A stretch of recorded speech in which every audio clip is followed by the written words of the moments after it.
Hey folks, it's your main man E here in Santa Barbara. It's a beautiful day, and I'm here with these two lovely gentlemen. Hey, lovely gentlemen, are you chewing on a chain? What the heck, buddy? What, do you not know how to like just chill and settle? Lovely gentlemen, I guess they just chew on chains. But I want to show you guys. People are going to ask me, Eric, why do you got these dogs tied up here? Like, this guy's chewing on a chain, this guy's panting here. Like, but I'll show you guys why. Because the end result is this.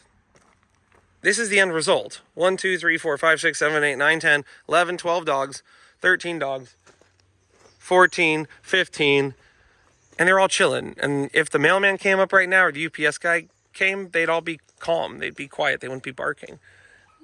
You can see this guy right here. This is the very reason we start doing that place work. Look at this young doodle here just going, man, I don't know how to settle. And then look right behind him. There's another doodle just sitting there in her bed going, no, man, we wait in the bed. It's Cooper. So I digress, but I wanted to talk about the placemats, guys. I wanted to talk about how important it is, and if you haven't done it yet, how necessary it is to set up these placemats. Whether you've got a multi-dog household or multi-handler household where there's a lot of people going on, a lot of dogs going on, in that case, it's super important that you get the dog set up in place command. Or even if you just have a dog and you're trying to be able to take them places, you're trying to be able to leave them home alone, you're trying to be able to help them, stop eating stuff in the house or chewing on stuff. There are so many ways that placemats, which are these little mats here, or place work, duration work, whatever you call it, simply getting the dog to settle in a bed for hours on end without expecting any sort of reward is one of the biggest things you can do for your dogs. Okay, so I'm just going to kind of briefly talk about why or what these benefits are and like how exactly does this work. Okay, so a lot of times what happens, dogs are basically just cruising around the house, right? All of a sudden they hear something, they go running over to the gate and they start barking. Okay, maybe they're in the house and they get bored and then they wander over there and then they start digging a hole, or maybe they get into the trash. Okay, maybe they come and they pester you and you're trying to do something, they come over, they start bothering you. Okay, all these opportunities that the dogs are having to go dig a hole, to go bark, to pester you, they're all opportunities for the dog to practice these behaviors. And if the dog practices these behaviors enough, eventually they'll become a habit, and you'll have a dog where you're like, man, I can't get him to stop digging a hole. I can't get him to leave me alone. I can't get him to stop barking when the UPS guy comes. I mean, even I'm saying stop and he doesn't stop. Okay, so the reason why the place work helps with all this is because the dog doesn't have an opportunity to do all this stuff when they're tied up. Like if the mailman comes right now and they bark, yeah, they can bark, but they can't go running up there, which is super exciting. If they get bored here and they want to dig a hole, they can't go dig a hole, which is super rewarding to be able to dig a hole. It's really fun for dogs. So when I have them here in their bed, basically they're learning how to just settle. They're learning how to just relax and not go with their impulses to do something, to get into mischief, okay? And the more that I have them understanding, hey, this is a command. I tell you to go to your bed, and, initially I'm going to use some food. That's fine. I tell you to go to your bed. You stay there. You're quiet. You're calm. You're content. And you're relaxed, okay? The more that I do that over and over and over again, the more the dog actually develops the habit of settling. So just like I was talking about a dog that's roaming around, they develop the habit of barking, the habit of digging, the habit of pestering you, maybe pestering each other. A dog that has done hours and hours of place work, eventually they develop the habit of resting.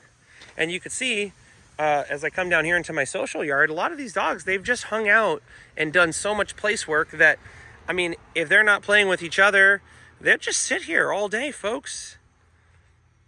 They don't dig, they don't chew on wood chips, they're not barking at people coming, they're just settling, believe it or not, folks.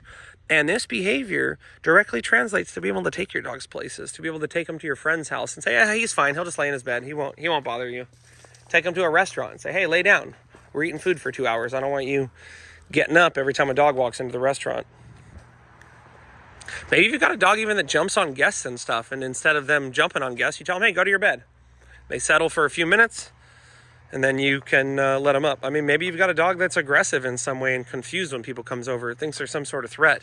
If you tie the dog back, then they're going to be able to witness you walking over, greeting the person, giving them a little hug, saying hi, and you're not going to have to be constantly looking back at your dog or tightening up the leash, worrying that maybe they're going to do something crazy.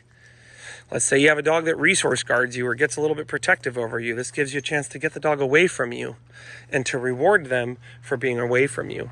Folks, the benefits are numerous. It's endless. I don't know of a single trainer that would not suggest people teach the dog to settle in a bed on command.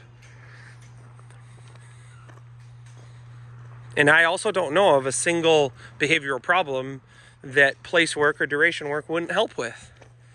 So, whether you got a new dog, whether you got an old dog, whether you got a puppy, it's so important to do duration work in some way, shape, or form, ideally with a placemat and ideally with a back tie, and beginning with a little bit of food initially and then eventually getting to the point where, man, you're just settling. I'm not giving you any food. Just stay there.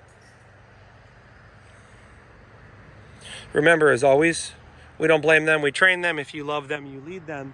And we always are available online. If you want online coaching, followtheleadercanine.com. And you can find my book online, Loving, Losing, and Leading, Stories from the Dogs That Train Me. So you can see these guys, they have kind of separation anxiety with each other, where they're both dogs in the household. And you could see this guy now is going, oh man, he's leaving. I need to follow him. And what we're teaching him is you don't need to follow him. You actually don't. You need to just sit there and wait patiently and relax. And, if Katya is going to take him in there and work with him or do something, it doesn't necessarily concern you.